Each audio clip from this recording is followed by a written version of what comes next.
Pick up the stars tonight.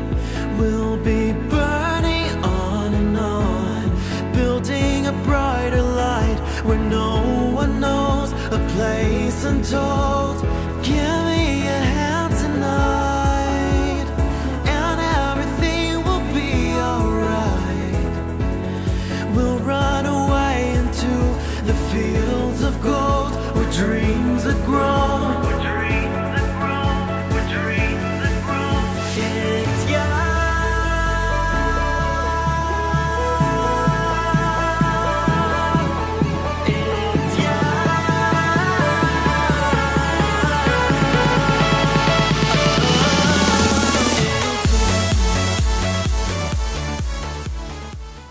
Hello Pisces, this is Inspire 2016 with your weekly tarot reading for the week commencing the 19th of June until the 25th of June 2017.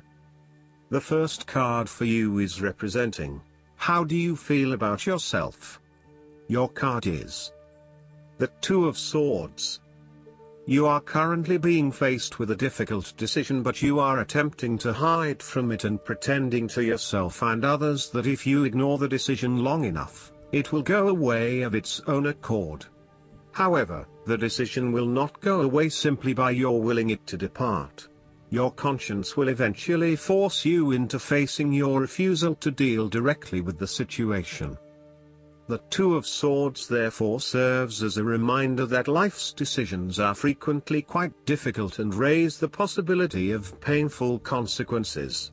However, you must take the bull by the horns and make your decisions with your best intentions, fully aware of the possible consequences. Avoidance will ultimately lead to a greater conflict. The blindfolded woman in this card is also an indication that you lack the information you need to make the right decisions at this time.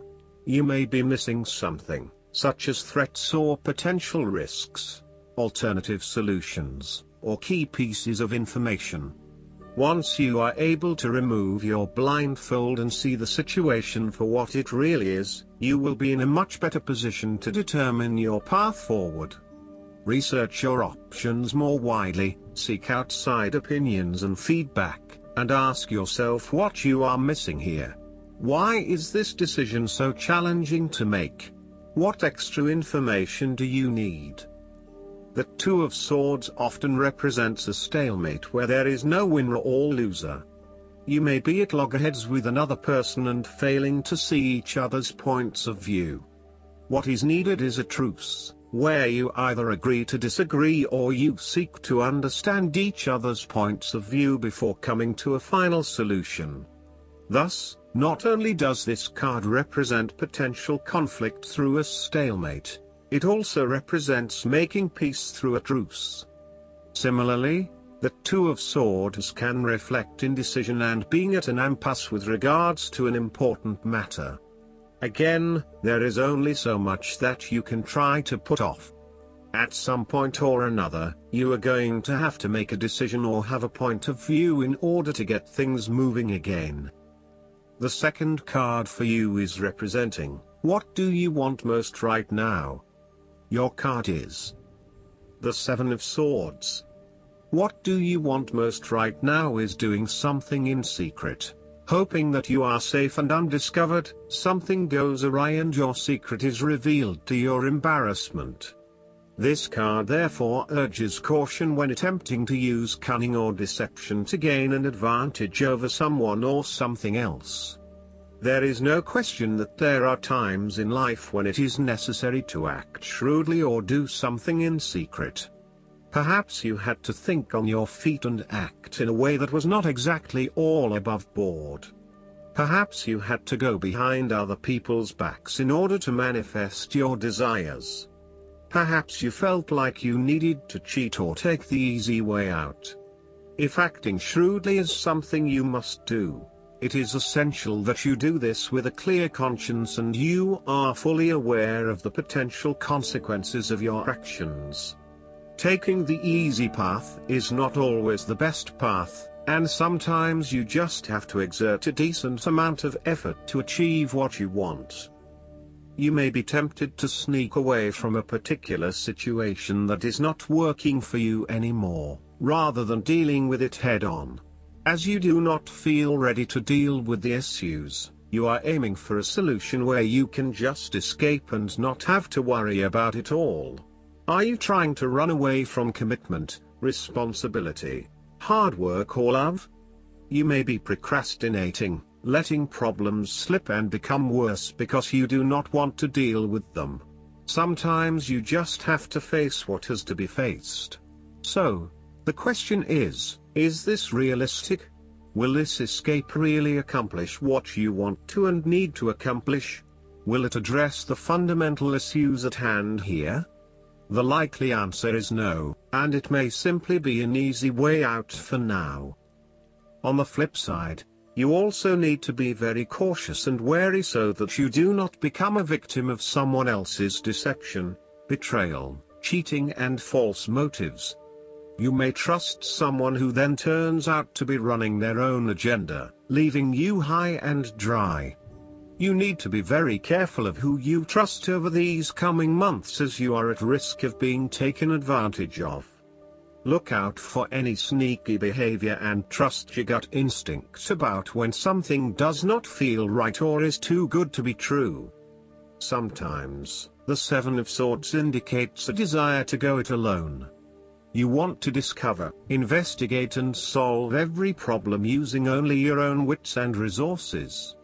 You may believe that you have a better chance at success if you act on your own accord, ignoring the advice or inputs of others.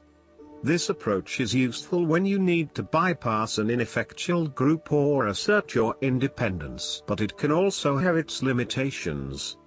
You may end up feeling isolated and excluded, missing that great feeling of collaboration and synergy gained when you work with others. If you feel inclined to act alone, be sure this isolation will really work for you. The third card for you is representing your fears. Your card is the Nine of Pentacles. You are afraid of financial setbacks, or you have experienced a loss due to unwise decisions or foolish actions. Your foundations may be about to give way. If they do, learn from your mistakes and build a more solid and secure foundation next time. The Nine of Pentacles can also indicate an overinvestment in work. You are working long hours at the detriment of your personal life. This is a good time to return to a natural setting, for example a forest, beach, mountain or lake, to restore your energies and rejuvenate yourself. You may need to release some of your focus on needing to sustain particular income and a particular standard of living, especially if this is coming in the way of other life priorities such as family or relationships. You may think you need the best of everything, but really, all you need is your family and loved ones around you. Do not be afraid to take a cut to your income for a short time or to reduce your hours at work, even if this means that you have to eat rice and beans each night for a week to make up for it. It is important that you are focused on what is most important to you. Finances may need to come second, and while you need to at least have food on the table, there may be some areas where you can cut back and reduce your dependence on material wealth. You want to be able to lead a luxurious life, but there is something getting in the way. For example, part of you knows you deserve a beautiful home, but another part of you doubts yourself and whether or not you can truly afford it, or whether you are going too far and splurging. You want to be surrounded by beauty, but you also do not want to be dependent on material possessions for your satisfaction and fulfillment. You do not want to be seen as spending your money frivolously, and so you are reluctant to invest in luxury. The fourth card for you is representing what is going for you. Your card is the Two of Pentacles. You may need to find balance between opposing desires and interests in your current relationship. Life will always be uncertain, yet if you can produce balance and harmony among all the demands upon you, you will ultimately live happily and in prosperity. Thus, The Two of Pentacles serves as a reminder to remain alert, agile and patient as you attempt to juggle your family, your friends, work, finances, health and new challenges. You need to be very clear on your priorities and where you want to invest your time and energy. There is a tendency to be distracted by day-to-day affairs and general busyness, so prioritizing your activities and carefully managing your time is essential. The Two of Pentacles brings you back down to earth and reminds you to not only focus on your broader life goals but to also make sure your day-to-day affairs are in order.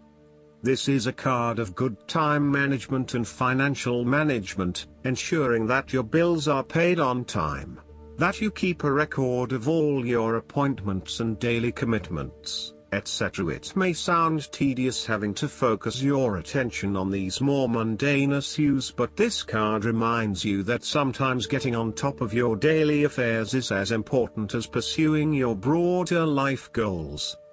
Sometimes, the Two of Pentacles can indicate that there are problems and difficulties in the future. There may be obstacles erected which hinder the attainment of what you wish to pursue or obtain in life. The situation may cause undue worry, and again, you will be required to juggle your priorities and manage your time effectively to stay on top of the situation. Similarly, the Two of Pentacles predicts change. You need to be able to cope with change, remaining flexible and adaptable in your approach.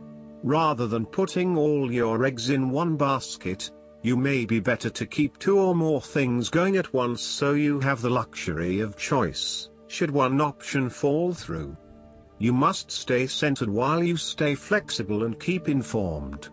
Look for new possibilities, be open to change and go with the flow as best you can. The fifth card for you is representing what is going against you. The Three of Swords. You have recently gone through a difficult patch where perhaps a relationship has ended or has experienced challenging times, a loved one has passed, or you felt hurt from a situation that affected you deeply. Thankfully, this time has passed and you are on the path to recovery, realizing that with behind every cloud is a silver lining and there are indeed other things in your life which you can feel happy about. You have reached a point where you can accept the pain and hurt and are ready to move on. Overall, you are finding it very hard to move on from a recent loss or heartbreak. This card suggests that inside you are still suffering emotionally from a previous loss and need to go through an emotional purging process to allow yourself freedom from your past. You are doing your best to leave this behind and make a new life, but it is still a long journey ahead. Be careful that you are not getting stuck in the moment of grief, and instead you are focused on leaving behind your past and embracing new opportunities.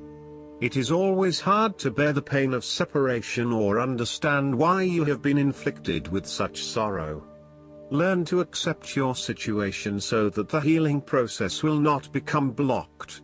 Allow yourself to experience the pain, give yourself the right to grieve and release the heartache. Let it go, and then, once the upset, pain and tears have gone, open the door to new experiences. If you are experiencing challenges in your relationships, the Three of Swords serves as a reminder to be the peacemaker. Never be afraid to say you are sorry. Always think before you speak so that you will not later regret what you have said. The last card for you is representing the likely outcome that you may have. Your card is the Nine of Wands. You feel as if you have come to the end of your fighting powers, but you have the skill and determination in reserve. You are in a position of strength, and by drawing upon all of your courage and abilities, you will prevail. Once the last obstacle is overcome, you are home free. The Nine of Wands encourages you to be resilient. You will continue to be opposed by hidden enemies and your interests will be questioned. Even in the face of such adversity, when you are feeling battled and bruised, you need to be patient and vigilant. Be assured that you will eventually prosper if you maintain your position. And remember, if you do not succeed at first, then try again.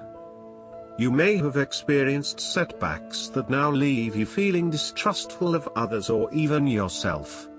The turning point will come when you are able to leave the past behind you and to cultivate a more open mind about the future. While you have experienced losses in the past, it does not mean that you have to experience further losses in the future. Turn a new leaf and push on. Sometimes, the Nine of Wands encourages a risk-averse approach. You need to expect the worst and therefore take extra precautions to avoid any negative consequences to your plans. You need to be on guard and wary of any potential obstacles or opponents who may stand in your way. Last but not least, the guidance card for you is the 7 Vows of Poverty. This card means that your finances are being affected by vows of poverty that you have taken in the past. At one time it was common for spiritual and religious seekers, monks, and nuns to take a vow of sacrifice, including forsaking personal income and comforts. Vows of poverty, self-denial, and chastity can block you in this lifetime. If you have chronically negative patterns with respect to your finances and relationships, it's helpful to release their hold over your life. This is nothing to fear, and anyone can do this. It's a matter of saying aloud or silently, I hereby sever and release any vows of poverty, self-denial, self-sacrifice, or chastity that I may have made in any lifetime. And I ask that all effects of those vows be forever undone in all directions of time for everyone involved. Your body may shudder as you release this pent-up energy, and as soon as you do so, you should notice improvements in your abundance flow and relationships. You only need to sever these vows one time, and their effects are lifted. I hope that you enjoy everything, and if you like the reading, just please click subscribe and you will get instant notifications every time we publish a new video right to your YouTube. Thanks.